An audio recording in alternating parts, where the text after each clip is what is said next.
Cześć, witam Was na naszym kanale. W dzisiejszym odcinku pokażę Wam, jak w prosty i szybki sposób obsługiwać kocioł kondensacyjny Thermet-Appla.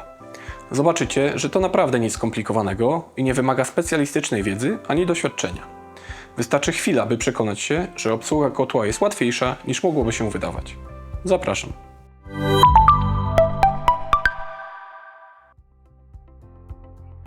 Zacznijmy od przyjrzenia się wyświetlaczowi znajdującemu się na panelu sterowania. Wyświetlacz jest podzielony na dwie części.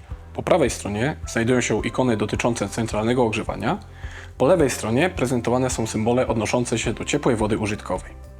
Taki układ ułatwia szybkie zorientowanie się, które parametry aktualnie monitorujemy lub zmieniamy. Podczas pracy urządzenia na wyświetlaczu mogą pojawić się różne symbole.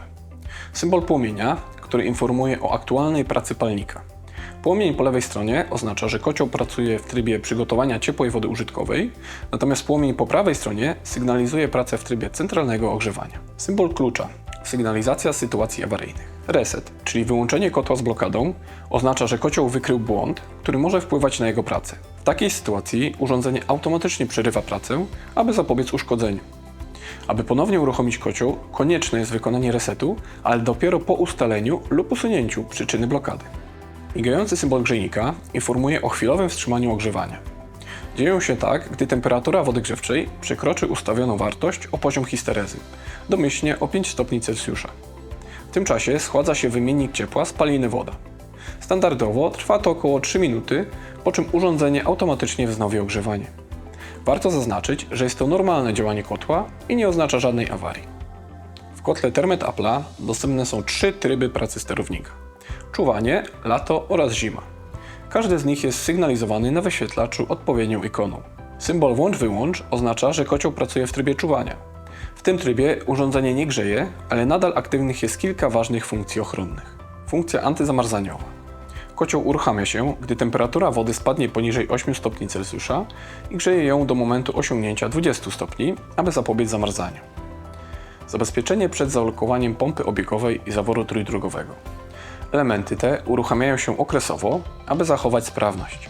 Na wyświetlaczu w tym czasie widać wartość ciśnienia w instalacji centralnego ogrzewania. W trybie lato kocioł pracuje wyłącznie na potrzeby ciepłej wody użytkowej. Na wyświetlaczu widoczny jest wówczas tylko symbol kran.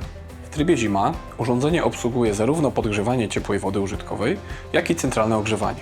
Na panelu pojawiają się wtedy dwa symbole. Kran po lewej stronie, czyli aktywna funkcja ciepłej wody użytkowej, oraz grzejnik po prawej stronie, czyli aktywny obiekt centralnego ogrzewania.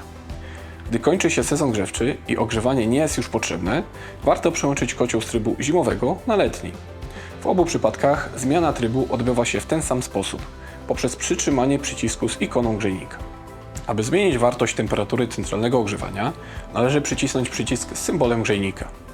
Na prawym polu wyświetlacza pojawi się wtedy migająca wartość aktualnej nastawy. Za pomocą przycisków plus i minus możemy zwiększyć lub zmniejszyć ustawioną temperaturę.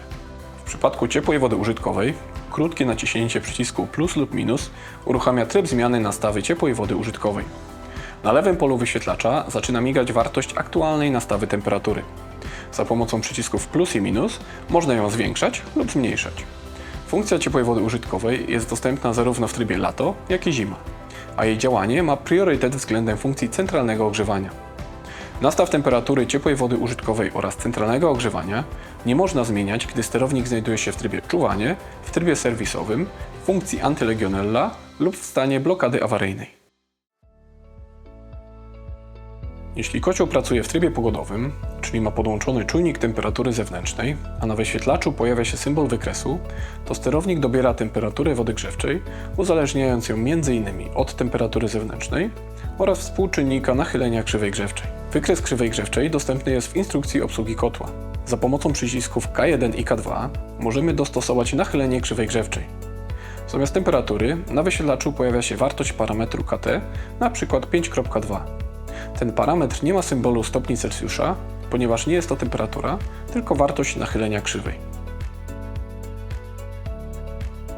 Funkcja antylegionella, służąca do zwalczania bakterii Legionelli, dotyczy tylko kotłów współpracujących z zasobnikiem.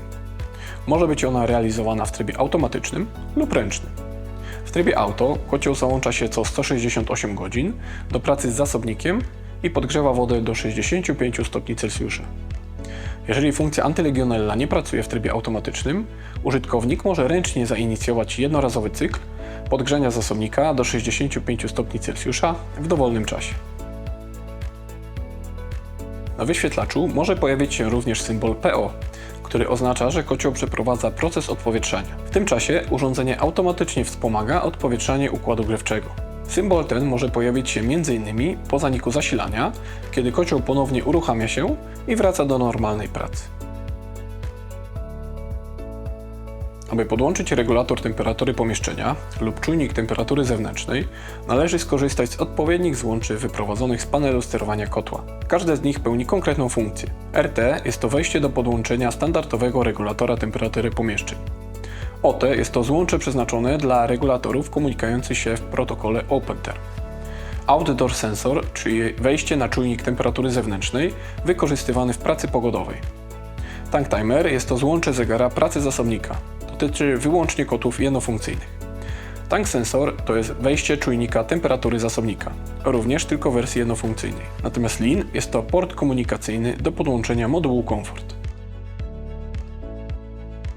W przypadku wykrycia nieprawidłowości kocioł automatycznie wyłączy palnik, a na wyświetlaczu pojawi się kod błędu oraz symbol alarmu. Jeśli pojawi się usterka powodująca trwałe zatrzymanie pracy kotła, na wyświetlaczu pojawi się dodatkowo symbol reset. W takiej sytuacji, aby urządzenie mogło wrócić do normalnej pracy, konieczne jest usunięcie przyczyny problemu. W takiej sytuacji należy skontaktować się z autoryzowanym serwisem. Szczegółowy wykaz kodów, ich opisy oraz zalecane działania znajdują się w instrukcji obsługi kotła. Krótkie naciśnięcie przycisku Reset powoduje wyświetlenie na ekranie różnych parametrów pracy urządzenia. Mam nadzieję, że dzisiejszy film pomógł Wam lepiej poznać funkcje i możliwości kotła Thermetapla, urządzenia stworzonego z myślą o wygodzie i komforcie użytkowania niezależnie od pory roku. Jeśli macie dodatkowe pytania, zadajcie je w komentarzach. Do zobaczenia.